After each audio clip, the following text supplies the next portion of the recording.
Queridos patriotas, van a disculpar, me estoy riendo porque ha ocurrido una cosa increíble, porque me censuró YouTube por contenido sexual. ¿Por qué? Porque mostré ese meme del inicio tragicómico de Trump. No lo voy a mencionar de nuevo, capaz que me pongan otro strike, y ahora me están diciendo que se acaba cualquier transmisión por este tema. Lo encuentro absolutamente increíble. Así que vamos a continuar. No tengo cómo avisarles de que siguió la transmisión con una transmisión nueva. Increíble. Y bueno, nada que hacer. Nada que hacer. Seguir aquí. Impresionante. Buenas medidas. Hacer una información dentro de política. Apelar a la decisión. No voy a apelar a la decisión porque la verdad, increíble. Uno apela y después le dicen que no. No puedo entender bueno, son los algoritmos en realidad. Yo no creo que haya alguien ahí particular que haya tomado la decisión. Fue el algoritmo que vio una imagen ridícula y la tomó como contenido sexual. Impresionante. Bueno, no puedo hacer nada. Les quiero agradecer a todos los que están de nuevo sumándose a la transmisión, que ha tenido un montón de problemas el día de hoy. No sé, quizás debiéramos cortar todo, empezar de nuevo, no lo tengo claro.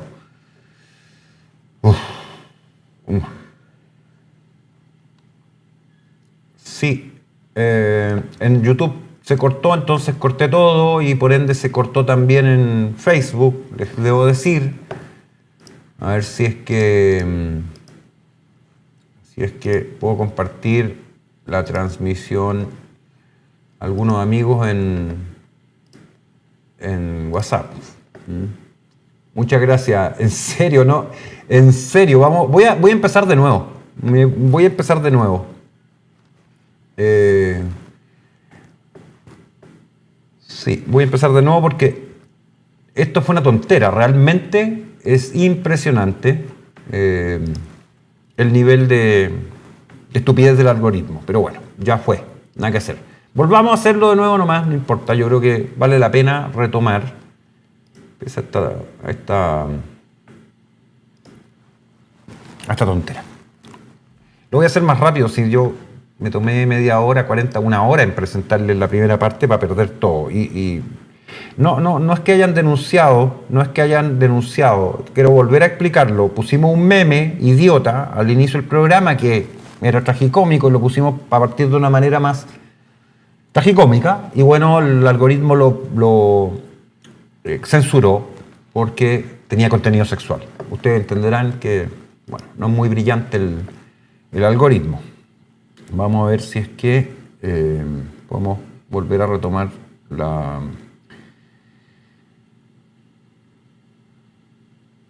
transmisión mejor. Puros problemas hoy día. Tal vez. Sí, estoy bien. Vamos a tener que hacer todo de nuevo. La verdad es que configurar todo esto para hacer una transmisión, ustedes no saben el trabajo que es. Tengo que estar 1 hora antes probando todo, porque son muchos elementos a la vez. Ok. Vamos a configurar de nuevo para poder transmitir la presentación. Ya, no voy a mostrar de nuevo el famoso meme. Muy divertido, pero me gané un strike de nada, del aire. Bueno, nada que hacer.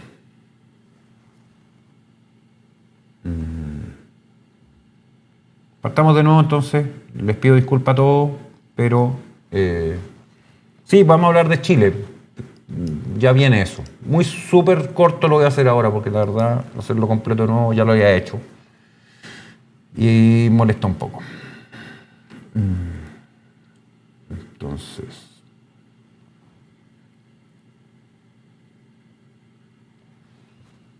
no, está todo esto lentísimo. Estoy muy molesto con toda esta situación. No voy a presentar esa cosa. Vamos a ir al análisis nacional y lo lamento mucho, terminamos después de esto. Total, los que ya vieron la primera parte, después lo hago mañana, o lo hago grabado, o lo subo, o qué sé yo. La verdad, ganarme un strike por lo que mostré me parece insólito. Insólito. ¿Cómo nos impacta a nosotros esto? ¿Y por qué señalamos en la portada del capítulo que estamos en conflicto? Bueno, nos impactó directamente porque el gobierno tomó una decisión que yo he criticado y mucha gente ha criticado, de básicamente no aplicar el MEPCO, este sistema de estabilización del precio del combustible. Y bueno, ya todos saben, del jueves pasado el combustible subió 370 pesos la benzina, 580 el diésel. Es un golpe brutal. Y peor aún, y esto lo critiqué también en otro programa, peor aún, esto logró dos cosas que ustedes las pueden verificar directamente. Primero, unificó a la oposición, que la semana anterior había estado literalmente bajo las cuerdas, porque recuerden que habló de copamiento de agenda, demasiado flanco abierto a la vez y no tenían una causa que los unificara. Bueno, ahora tienen por lo bajo tres causas. Tienen una primera causa que es el tema de Bachelet, no lo voy a comentar porque es muy secundario, pero ya eso les generó, desde el punto de vista comunicacional, un frente unido, todo el mundo ahí a defender a Bachelet de que por qué no la habían respaldado para llegar a postularse a secretaria general de la Nación Unida. Además, como era esperable, Lula, Brasil y Sheinbaum, México, la van a seguir respaldando. Así que es una candidatura de una chilena respaldada por países de izquierda y que además no tiene ningún sentido porque va a tener el veto de Estados Unidos y de China sí o sí. Entonces, que siga. Pero el impacto interno de esto, reitero, y eso es lo relevante, es que le dio a la oposición un motivo de unión. Y Bachelet sirvió una vez más para lo que siempre ha servido, que es unificar a la izquierda. Luego, el segundo punto es el alza de los combustibles. Y esto tiene varios perfiles. El ministro Quirós, en un despliegue bien inusitado, salió en muchos medios a explicar el motivo. Pero la verdad es que es insuficiente. Primero porque no necesariamente, este es el punto, un problema de necesidad, no necesariamente tenía que traspasarse toda el alza de una sola vez al precio. Porque el MEPCO lo que hace es bajar o subir el impuesto en función del precio. Pero lo que significa es que si sube el precio y no se traspasa el costo, bueno, el impuesto es menor y por ende el fisco pierde plata. Eso es como el concepto básico. Entonces, ¿qué ocurre? No es que tuvieran que gastar plata en el MEPCO directamente, es que le iba a entrar menos plata a caja. Y como están sin fondo, y esa es una segunda polémica también instalada, vamos a entrar a eso, entonces la decisión sí era una decisión donde podrían haber ponderado el momento, la oportunidad, todo. Mi impresión es que no querían renunciar a este ingreso. Puede que no pudieran renunciar a este ingreso, pero eso es discutible. Y en tercer lugar, del punto de vista ideológico, y esto también es relevante, es consistente la postura con la idea de... Y consistente hasta por ahí en realidad, tiene una contradicción interna también. Es consistente con la idea de no aplicar subsidio y qué sé yo. Pero la verdad, ¿por qué es inconsistente? Porque por un lado, tomaron esta decisión de subirnos a todo el precio de los combustibles, con todo el efecto que eso va a traer, que ya está viéndose. Y por otra parte, empezaron a entregar bonos sectoriales contradiciendo el principio de que el Estado no tiene por qué hacer eso, desde el punto de vista de la derecha, ¿no? Aquí no hay subsidiariedad, que no es lo mismo. Aquí hay bonos. Y como son sectoriales, entonces uno se pregunta, bueno, si le dieron un bono a los taxistas, ¿por qué no se los dieron a Uber? si congelaron el precio de, hasta fin de año, del transporte público en Santiago, ¿por qué no en regiones? Y entonces empieza a haber una falencia en varios planos a la vez. En el plano de la oportunidad de la toma de decisión, en el plano comunicacional de eso, que ya lo vamos a mirar, pero también en el plano de la coherencia. Y después hay cosas que no se han explicado, porque como salieron a hacer en el plano comunicacional una defensa épica del alza del precio, no se ha explicado una serie de cuestiones que están hoy día flotando en el aire. Chile no le compra petróleo a los países del Golfo. Lo que nosotros compramos viene de Argentina, más del 30%, entiendo, Ecuador, porque algo de Brasil y otros países, pero de acá. Entonces estamos acoplados desde el punto de vista del precio al Brent, pero desacoplados desde el punto de vista del suministro. Yo quisiera que el gobierno explique por qué seguimos acoplados al precio Brent. Si nuestro contrato con Argentina, que ya está operando hace harto rato, dura hasta el 2030, hasta donde entiendo, ya negoció el modelo de precio hace mucho tiempo. Entonces, puede ser que esté acoplado al Brent en ese sentido, pero habría sido, creo yo, un muy mal negocio. Porque en realidad es como triangulación del alza en Brent, golpe en Argentina, precio para nosotros, no directo. Entonces, hacer que tu negocio con un socio comercial como nuestro vecino dependa de un tercero que no controla, yo no sé si algunos de ustedes, los que saben economía muchísimo más que yo, o los que hacen, no sé, ingeniería comercial, recomendarían a alguien hacer un negocio en esas condiciones. Negocia con él, pero las condiciones de precio las pone un tercero que ninguno de los dos controla. ¿Me entienden o no? Entonces también es un tema que no se ha respondido. No se ha respondido, además, y este es el problema comunicacional más grave, están diciendo efectivamente de que el país está, lo dijeron formalmente, quebrado, lo cual evidentemente es un tremendo error comunicacional, responsabilidad de Valenzuela, asesor del segundo piso, y por eso yo saqué el meme renuncia a Valenzuela, porque un error de esa naturaleza simplemente es imperdonable. Complicó al gobierno a tal punto que empezaron a tener que dar explicaciones internas ellos mismos, a propósito de sus propios dichos. Entonces, esto en 2 semanas. Y acá el poder, entonces, de Valenzuela es, primero, normativamente intolerable. Cuando sacó la minuta de cómo tenían que operar los ministerios respecto a sus comunicaciones, resulta que todo pasa por el segundo piso y prácticamente por él. ¿Ustedes me pueden explicar en una república como Chile, hasta hoy día, por qué un asesor del segundo piso del presidente tiene más poder que un ministro? ¿Me pueden explicar eso, no?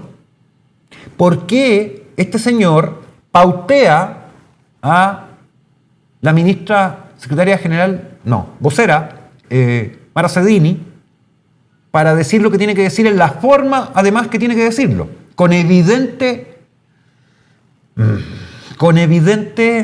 incomodidad de la vocera? Porque la pauta no solamente es mala, es tonta, que es peor. Y yo veo realmente, porque muchos la han criticado a Mara Cedini, muchos la han criticado, y efectivamente, digamos las cosas como son, tiene un problema de manejo del punto de vista cifra, estructura, dato duro, etc. Pero tiene un segundo problema adicional que se nota en la Cámara. El problema es que está dando a conocer algo de un modo que ella no habitúa comunicar. Hagamos la diferencia para que se entienda lo que quiero decir. Camila Vallejo mentía todo el día, pero lo hacía bien. Eso no se puede discutir. Si algo hacía bien Camila Vallejo era mentir sin que se le arrugara una ceja, y además de eso era consistente en su mentira diaria. 100%. Entonces había consistencia desde el punto de vista del contenido del mensaje, el mensaje y la mentira. Las 3 cosas. Pero Nuestra actual vocera tiene dos problemas al menos. Primero, que le falta formación en capacidad o comprensión, si se quiere, del lenguaje propio de un gobierno. Está acostumbrado a otro tipo de comunicación, pero aunque no fuera solo eso, además la pautean de mala manera. Y reitero el punto, ¿por qué un asesor del segundo piso pautea a los ministros? No se supone, y yo le pregunto al gobierno esto, le pregunto a José Antonio Kast, ¿no se supone que usted nombró sus ministros por ser gente de alta confianza, por algo son ministros, de su gobierno, de la mayor confianza, y usted pone sobre ellos, para que comuniquen lo que deben comunicar, a un asesor que es un asesor de campaña? Un asesor de campaña política que está operando desde el punto de vista comunicacional como si siguieran en campaña, no estuvieran en el gobierno. Y esto se lo han criticado no solamente yo, se lo ha criticado todo el mundo porque es evidente. Un gobierno no hace, o no debiera hacer, comunicados épicos, en el aire, apelando a sentimientos y emociones, salvo que fuera absolutamente necesario en el contexto, por ejemplo, de sostener una guerra prolongada donde necesito insuflarle a la ciudadanía ánimo, particularmente si estamos perdiendo. Ahí estaría justificado plenamente. Una actitud épica, etc. Cero problema. Pero se trata en este caso de una cuestión técnica, un problema de por qué se aplicó el alza de los combustibles, efectivamente por una presión externa, y en segundo lugar, que tiene que ser informada, y lo menos que ha hecho el gobierno ha sido informar. Tienen por un lado que no se aplicó, porque la justificación de que no se aplicó el MEDCO como tenía que haberse aplicado era que no hay plata. Primer problema. Segundo problema, que no se explicó si había alguna otra alternativa que no fuera a aplicar todo de una sola vez. Es decir, explicar la situación a toda la ciudadanía para que todos entendamos por qué no subieron los precios de los combustibles. Más allá de la explicación simplista de que el país está quebrado o no había fondos en el Estado, suma y sigue. Todo eso, además, los ha enredado a ustedes, al gobierno, en una serie interminable de reacciones, de estar reaccionando a lo que la izquierda les critica, a la propia ciudadanía, y peor aún, a todos aquellos, me incluyo, que con gusto o con disgusto, en mi caso, votamos por ustedes, en mi caso por ser el mal menor. Pero no tengo argumentos, ¿saben? Ese es el problema central. Las críticas de la izquierda, muchas de ellas son absolutamente desmedidas y no tienen ningún sustento. Pero he visto publicaciones de gente muy seria, que está cuestionándole las cifras al ministro, al gobierno en general. Y el momento, que eso es el punto más importante. Yo no sé si en el gobierno entiende alguien el impacto del punto de vista psicológico a nivel nacional que tiene el mes de marzo, el idus de marzo, el 15 de marzo cuando en Roma asesinaron a Julio César, de ahí viene. Porque es un mes nefasto, literalmente. El día fasto, que era el 15 el idus de marzo, el 15 de marzo en Roma, se transformó en nefasto después de la muerte de Julio César. Bueno, hoy día marzo es nefasto para todos los chilenos. Es el mes donde tenemos que volver de las vacaciones, donde llegan todas las cuentas, donde tenemos que empezar a pagar un montón de cosas, donde los niños entran al colegio. Y ustedes en el mes de marzo toman la decisión adicional de pegarle un palo al país en términos económicos brutal. ¿No podían haber esperado un poco? No había ninguna posibilidad, ministro, ninguna, pero ninguna, de haber aplicado un alza menor, 40 pesos, 100 pesos, ya, harto. Y esperar el desarrollo del conflicto, porque como no está resuelto, ustedes tomaron una decisión operativa sobre supuestos no comprobados. No sabemos si el conflicto se va a proyectar indefinidamente, no sabemos si mañana se abre Hormuz porque cualquier cosa con respecto a Irán, no sabemos si el precio va a seguir así tan alto o si cuando empiezan a salir los barcos en realidad baja. Y el problema es que ustedes acaban de decirle al país que va a tener que pagar este precio durante un mes al menos y después probablemente tenga que subir de nuevo, si es que la guerra continúa y si el barril sigue subiendo de precio, ciertamente. Pero como se trata de una situación en curso que no tiene un resultado previsible totalmente, ustedes vieron las cifras que yo les planteé respecto a los escenarios, 40%, 30%, el de menor probabilidad, pero no inexistente el ataque cruzado, pero está en 20%. O sea, todo es muy imprevisible. ¿Cómo es posible tomar una decisión de esta magnitud frente a un escenario imprevisible? Este es el punto más importante. Este es el punto más importante. Si una medida como esta opera sobre la base de la especulación respecto a un escenario y resulta que el escenario cambia y se equivocan, esto va a ser un desastre mayor. ¿Y a qué me refiero? Y vamos a suponer que el jueves, que el 6, llegan a un acuerdo Estados Unidos e Irán. No sé qué tipo, cualquiera sea. Y se abre el estrecho. Y el precio baja.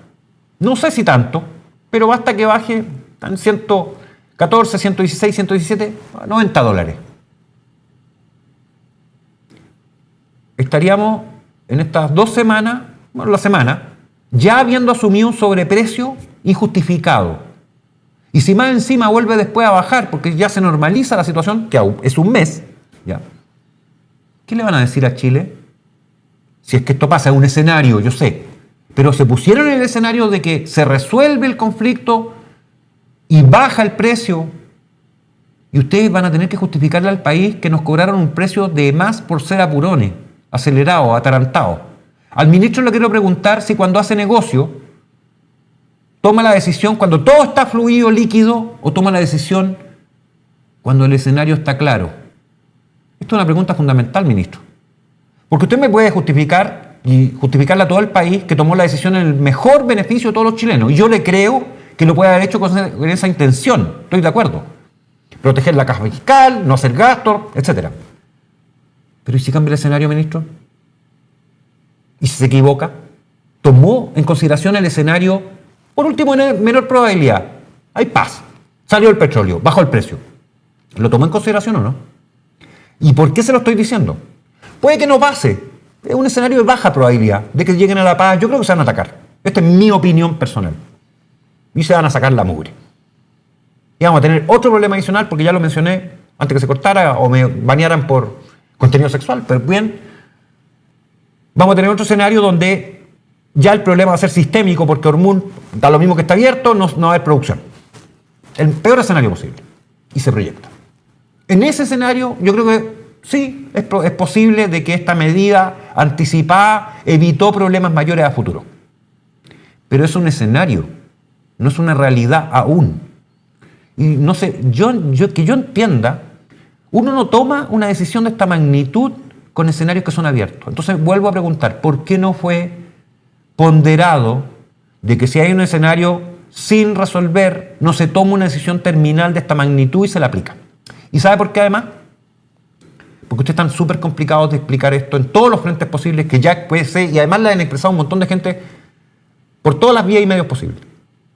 Y se van a seguir dando vueltas como gato de espaldas para poder explicar esta semana completa, y vamos a esperar lo que pase con este acuerdo, y va a ser peor. O sea, yo no sé ni cómo mirarlo. Me encantaría que al gobierno le fuera bien, pero les prometo que si el precio baja, esta es una cuestión que no tiene sustento. No sé cómo lo van a traspasar inmediatamente, y no sé cómo además, porque tendrían que devolver los gastos extra subsidiados. Pero no sé. La cuestión económicamente hablando es un enreo entero. Después las señales complejas de explicar. Hicieron ahorro, etcétera. ¿Por qué no fusionaron un ministerio y sacaron gente directamente? ¿Por qué no aplicaron, si fueron tan choros, ministro, de aplicarle esta alza a todo el país, ¿por qué no hicieron lo propio a nivel de gobierno? Porque es brutal lo que hicieron. El alza es brutal. Entonces, ¿por qué no hicieron lo propio ustedes? Porque usted no me va a decir que rebajarle el sueldo a los asesores, Valenzuela no debería tener sueldo, de hecho, pero bajarle el sueldo a los asesores equivale al impacto país que está teniendo esto. O pedir un ahorro del 3% a nivel de los ministerios. Claro, suma harta plata en la bolsa general. Pero usted, no sé si compensa el alza de los combustibles a nivel de persona que no es un 3% con respecto a lo que el gobierno, el fisco está haciendo en términos de ahorro, por 3%. ¿Se entiende o no? O sea, la simetría es bárbara. ¿Y sabe qué genera esto? Varios escenarios. Primero, que ustedes perdieron la iniciativa, lo comenté ayer, y recuperar la agenda, los quiero ver. Porque están en un ciclo, yo lo analizo en Go, pero no voy a hablar de eso ahora, lo voy a hablar en Chile, en chileno simple. Están en un ciclo de gato a espalda. Están teniendo que dar explicaciones para todos lados de todo. De todo. Están reactivos. La izquierda va a salir mañana o pasado con alguna otra cosa. Y ustedes van a tener que responder. Y así, vamos a tener una semana por lo bajo, 2 semanas. Probablemente nos pasemos todo el mes y ustedes no puedan recuperar la agenda, que partió perfecto, lo dijimos aquí mismo, repetimos la frase de otro canal. ¿Cómo partió el gobierno? Partió la raja. La primera semana partió de caballo inglés. Realmente. Pero esta segunda semana, de caballo inglés a menos de burro. En una semana. Entonces, nosotros sabíamos que ustedes tenían poca experiencia, me refiero al Partido Republicano particularmente, en gobernar. No han gobernado antes. También sabíamos que Chile Vamos, que son unos tecnócratas de izquierda, básicamente, no iban a aportar mucho. Claramente. Pero no pensé nunca que íbamos a ver este descalabro en una semana. Esto es, yo creo que histórico. Al desgobierno Boric, uno lo podía, obviamente, criticar todos los días, si teníamos material para 24 horas. Pero uno parte de la base que es un gobierno de un subnormal, drogadicto, y con todo lo demás, revolucionario, etcétera, etcétera. Un payaso puesto en la moneda, que la transformó en circo. Con usted no podría, uno partía de la base contraria, ¿no? Tenía que ser mucho más serio, mucho más consistente. Y la verdad, lograron unificar a la izquierda. Y lo segundo, activaron el proceso, y por eso dice conflicto, activaron nuevamente el conflicto en que venimos sin salir del 2019. Lo que pasó con Boric fue una pausa táctica. Habían logrado el gobierno. Entonces, estaban haciendo la revolución desde la institucionalidad y deconstruyeron el Estado, obviamente con Boric a la cabeza, durante 4 años y más. El conflicto en la calle, por ende, no era muy relevante. ¿Por qué? Porque aunque lo hubieran hecho, no importa si estaban deconstruyendo el Estado, que fue lo que hicieron, literalmente. Todas las áreas del Estado, desde la figura presidencial para abajo, todo. Pero ahora con esto, ustedes le dieron el pie a activar el conflicto en la calle. Y ya tenemos los índices ahí marcando en 2 áreas. La publiqué ayer, también. Hay un gráfico súper interesante, que lo he venido construyendo hace mucho tiempo, donde usted puede correlacionar los llamados explícitos a la violencia o la omisión de condena a la violencia, que son la misma cosa de una forma y otra, de actores de izquierda. Y hay una constante. Cada vez que la izquierda empieza a traer distintos actores, en este caso actores institucionales, parlamentarios, exministros, da lo mismo, a utilizar lenguaje que o bien justifica la violencia u omite condenar la violencia, que es lo mismo, inmediatamente se activan otras cosas. Dentro de esas cosas se activa, así con un desfase corto, los atentados en la llamada macrozona sur, la Araucanía, voy a decir. Alguien me corrigió ahí de que había usado macrozona, sí, lo usé macrozona en el gráfico porque así lo pone el gobierno. Pues bien, ya tenemos 3 atentados en la macrozona sur. Ahora ustedes van a hacer exactamente lo mismo que hizo Piñera, que hizo Boric, y así. Tenemos una zona en el país que ha vivido, y dimensionen lo que esto significa, que ha vivido literalmente fuera del Estado constitucional normal 4 años, 5 años, y ustedes lo vuelven a prolongar. Yo le quiero preguntar a la gente de la macrozona sur si les gusta vivir en este estado de emergencia acotado en que han tenido que vivir. porque por una parte no resuelve ni ha resuelto el problema y por otra implica problemas para la gente que no comete ni hace ningún tipo de atentado, la gente común y corriente, los chilenos normales que vienen. Porque se los están proyectando y se los van a seguir proyectando. Y sabe, esto revela una cosa fundamental. Si están pidiendo que se proyecte, es porque no tenían ninguna, pero ninguna solución real al problema. El tema de los cercos, de los controles, en torno a Temucuicú y quizá otras comunidades más en conflicto, ¿sabe a qué equivale desde el punto de vista análogo? Ustedes están literalmente palestinizando el conflicto. Esto como concepto ya se había aplicado, pero ahora se volvió formal. Lo que acaban de hacer ustedes es poner checkpoints, como los que están en torno a los territorios palestinos en Israel. Lo mismo, con una diferencia. ¿Son chilenos los que vienen los territorios? ¿Ese es el Estado de Chile? ¿No se trata de un territorio autónomo? Y además es súper acotado desde el punto de vista de la cantidad de gente que está ahí manteniéndose en resistencia. Yaitú ya informó de que Temucuicú no es el Estado de Chile, entre otras cosas, ex ante. ¿No se dan por notificados o no les importa realmente? Porque reitero, si hubieran propuesto y ejecutado otra cosa diferente, por ejemplo, elevar el estado de excepción a estado de sitio. ¿Por qué? Porque los habilita, por lo menos 30 días, para poder ejecutar cosas que de otro modo no podrían, como entrar a Temucuicú a desarticular a los terroristas que están allí, por ejemplo, con costos, con baja, con todo lo que, pero están en estado de excepción y está normado jurídicamente en la Constitución. No lo van a hacer, no tienen los cojones para hacerlo, me van a censurar de nuevo por contenido sexual. Bueno, no los tienen, o peor, no tienen un plan. No tienen un plan. Si uno sigue haciendo siempre las mismas cosas que le resultan mal, ¿cuál cree que usted va a ser el resultado? El mismo.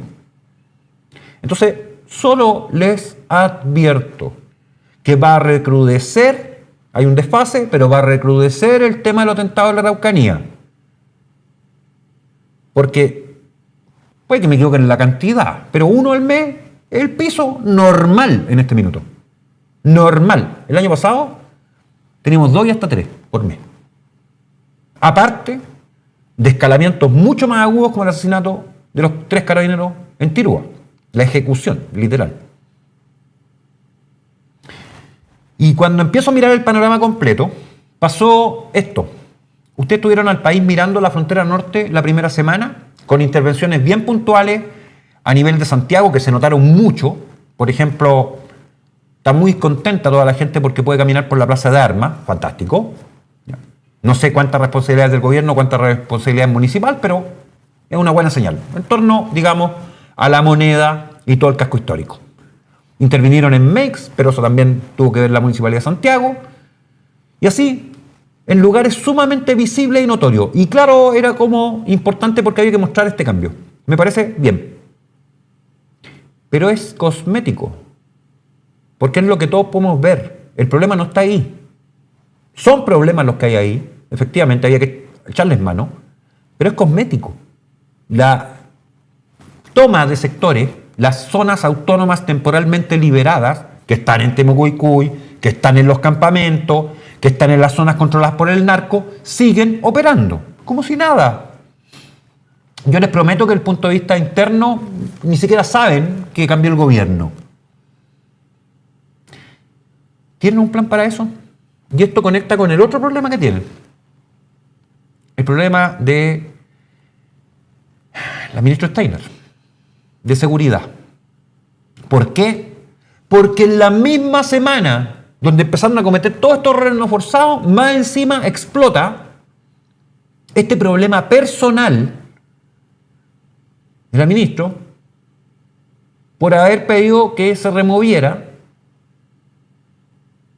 a la jefa de inteligencia de la PDI por un problema personal. Lo voy a decir como lo dijo mi amigo Tomás Mochati en su columna del fin de semana, porque hay una relación muy cercana con un detective que estuvo involucrado, etc. Esta cuestión no la voy a repetir porque en realidad, pero ¿qué quiero mostrar?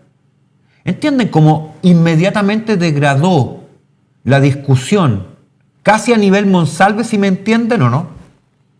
Se está discutiendo en términos públicos lío de faldas de la ministra, por Dios, eso. ¿Lo entienden o no lo entienden?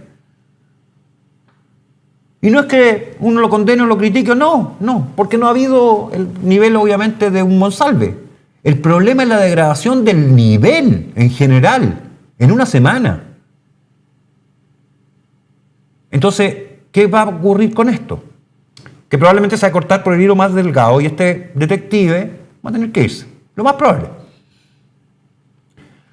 No les blinda a la ministra, les quiero decir. Es al revés. Les va a generar un gran daño. ¿Por qué? Porque lo que hizo podrá tener toda la justificación del punto de vista jurídico, normativo, administrativo, lo que ustedes me digan. El problema no es ese. El problema es lo que salió para afuera, lo que se está comunicando. O sea, cité a Tomás, que lo dijo, reitero, de manera pundorosa. Pero la lectura de la gente es otra lectura. ¿Y ustedes quieren tener a esa ministra de Seguridad a cargo de la seguridad del país? Después de esto, yo no pensaría. ¿Por qué? Porque el resultado va a ser peor. Va a agudizarse el problema. Estoy medio lateado entonces, quiero decirlo, porque uno esperaba de que estas cosas no pasaran, y menos que pasaran en una semana. Pero este es el escenario de esta semana. Un conflicto externo que genera una guerra externa que genera un conflicto interno. Y aquí cierro con lo evidente, además. Se activó completa, toda la primera línea estándar de insurrección. Esto es, los chicos de colegio emblemático, estudiantes que han salido a marchar a las calles, de Limba que ya están tirando molotov a Carabineros una vez más, grupos varios, colectivos, mesas de unidades sociales, Ucamau, póngale lo que quiera. A 15 días de gobierno. Y la reactivación, el motivo, reitero, se lo dieron ustedes en bandeja. ¿Sabe por qué? Todos nosotros sabemos que el alza de los combustibles va a venir sí o sí, en algún momento. El problema, reitero, la oportunidad, ya lo comenté al principio, no me voy a repetir. ¿Por qué no esperaron un poco para evitar esto que va a ocurrir ahora? Porque ¿sabe qué? Prendieron la mecha. Están metidos en un conflicto. Esto no es una crisis. La crisis del estado normal del sistema. Nunca salimos de la crisis. Esto es un conflicto que simplemente tuvo una pausa del punto de vista táctico, operativo, durante el desgobierno del Ocupa la Moneda y que ahora ustedes activaron en una semana por una decisión, reitero, apresurada. No digo que sea mala, digo que apresurada. ¿Era el momento justo para hacerlo? Esa es la pregunta. Estaban a una semana. Bueno, ahora van a tener discursividad violenta, de legitimación de la violencia o de omisión de condena a la violencia. Por gente como Carmen Hertz, gente del Partido Comunista. Pablo Maltés los trató de criminales. ¿Lo vieron en Sin Filtro? Acaba de decir que este es un gobierno criminal. Ustedes ya están en la categoría criminal. No es cierto, no importa. Es el símbolo detrás de lo que les está diciendo. Piñera, cuando empezó el 18 de octubre, era el criminal. Claro, era el 18 de octubre. Ahora ustedes se lo ganaron en una semana. Es deslegitimación en todo sentido, normativa, institucional, constitucional, del gobierno. No es que sea cierto, reitero, es el efecto comunicacional.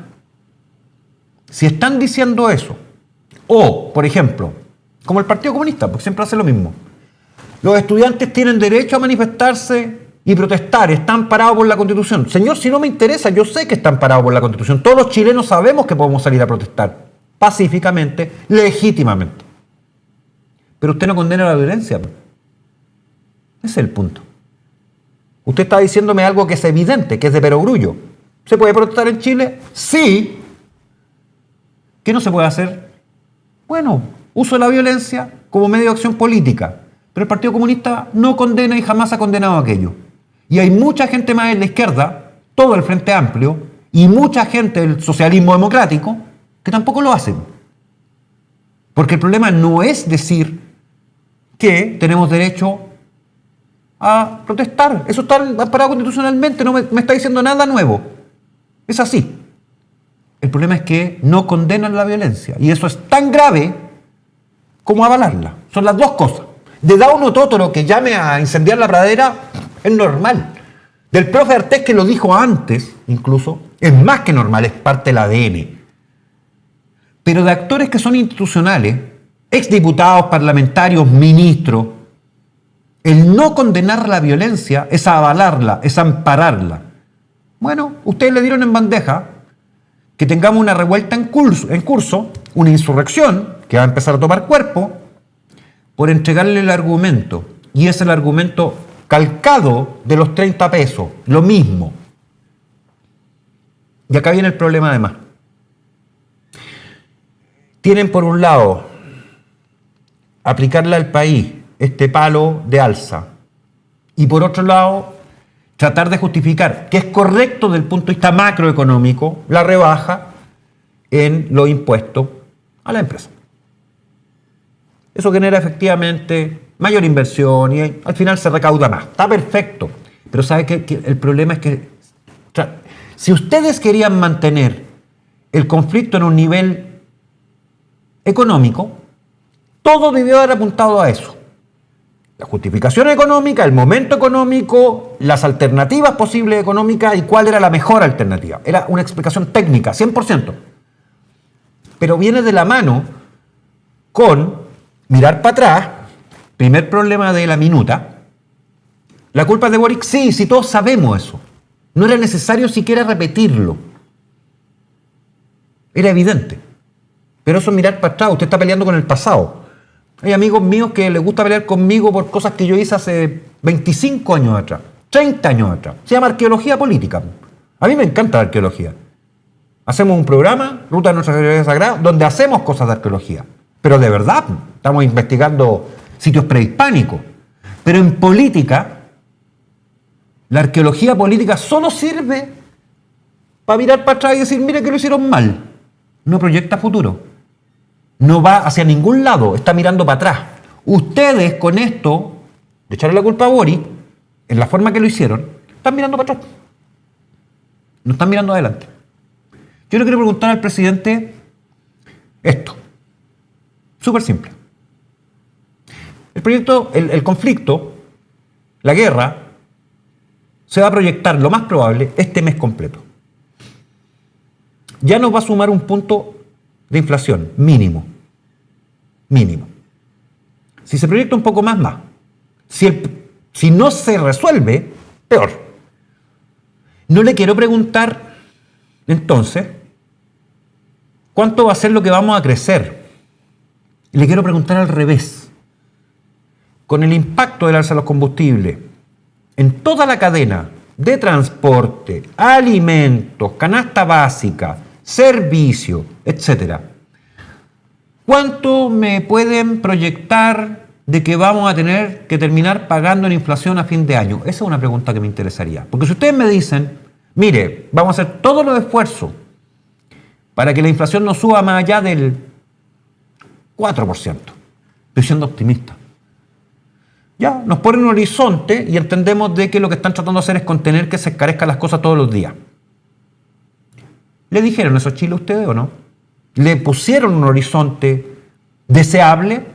Mire, va a quedar la escoba a nivel mundial. Las proyecciones dicen que probablemente esta guerra no para hoy día, se proyecta por lo bajo 3 meses o más. Ucrania, llevamos 4 años.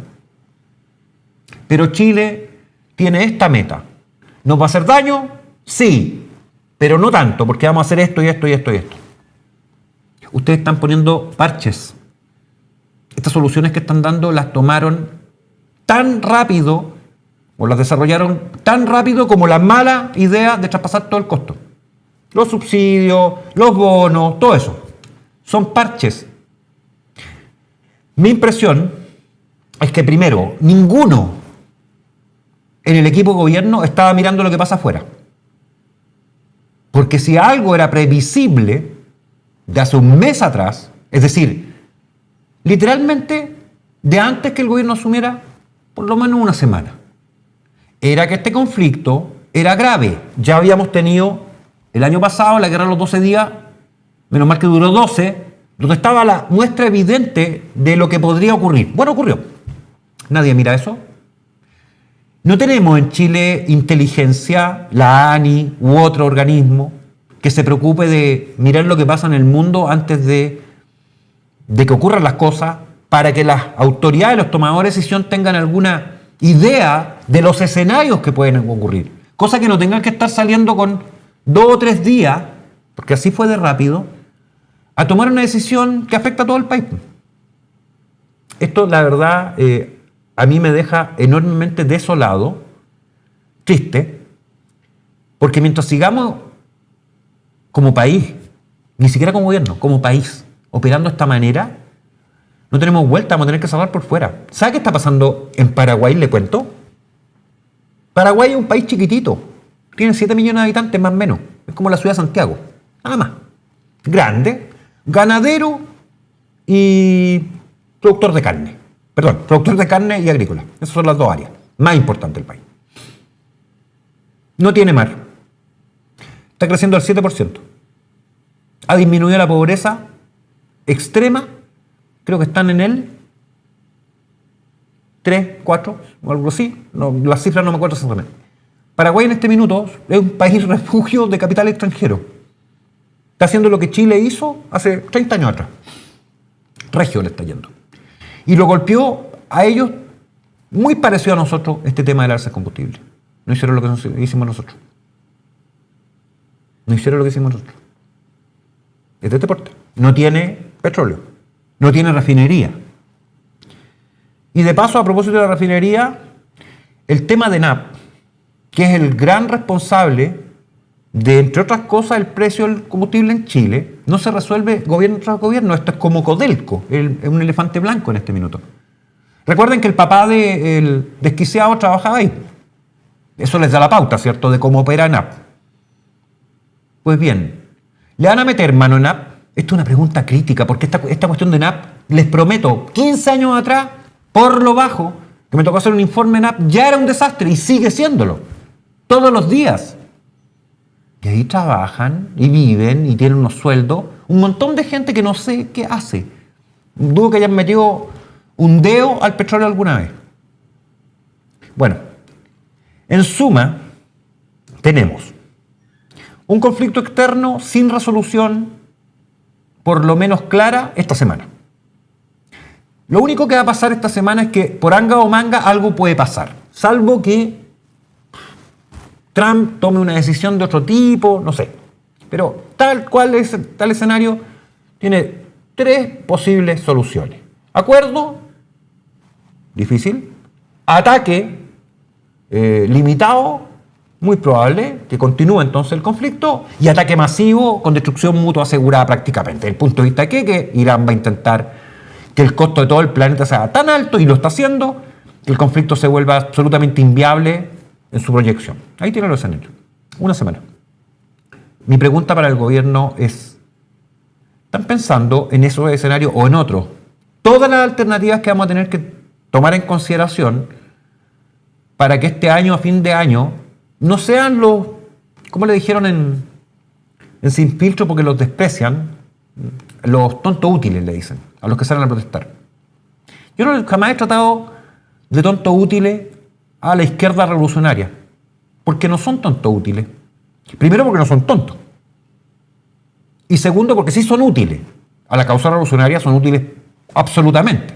Así que los 2 términos están mal empleados. Son jóvenes, radicalizados, adoctrinados desde el colegio y la básica, que se terminaron radicalizando en la media y que van a ser los próximos unos tótoros de la enseñanza superior. Esos son. Y probablemente algunos de ellos llegue a ministro. Y como ya nos pasó, probablemente algunos de ellos llegue a ser presidente. Dios no quiera. Entonces, ni tontos ni útiles. Bueno, estos jóvenes,